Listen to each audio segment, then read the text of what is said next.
Hey, Crossroads. You know, a couple of weeks ago, I had to attend one of the weirdest funerals I've ever attended. We had to sit out in our cars and listen to an FM broadcast. Unfortunately, that was for my 94-year-old grandfather. And before you put a little sad emoji or a comment saying you're sorry for my loss, please don't do that. I have something specific I would like you to do in place of that. A little background on my grandfather. He was a pastor most of his life. He was a great man of the faith. He loved Jesus and loved even more so to tell people about him. Everybody he came in contact with would know about Jesus in some way, shape, or form. He just loved sharing the gospel with people. And so at my grandfather's funeral, my uncle gave the sermon. And so I'm stealing this idea from you, Tim, and I apologize if I kind of butcher it, but it really stuck out to me as something I wanted to share with my church family here in Shawnee. Anyways, he talked about this idea of legacy and how he doesn't agree with the word, at least as legacy is understood commonly. Talked about legacy in a Christian's life is more something that we carry, because if it's a legacy that we leave, it's about us.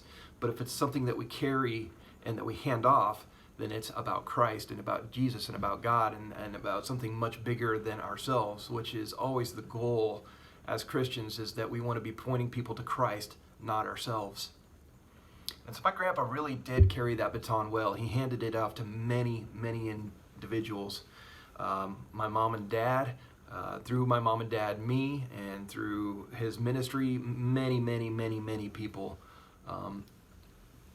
I know that he probably wasn't maybe the sole contributor of handing off that baton, but he did certainly have an impact on countless lives. And so, anyways, I like to think of the legacy like that in the way that my uncle described it, is that it's this baton that was handed to us and that we have the responsibility to carry and hand off to others as well.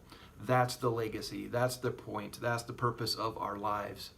And so what I want you to do is I just want you to write down in the comments a name of a few individuals that handed you that baton. Somebody that gave you that faith, that brought you to Christ. They don't have to be dead.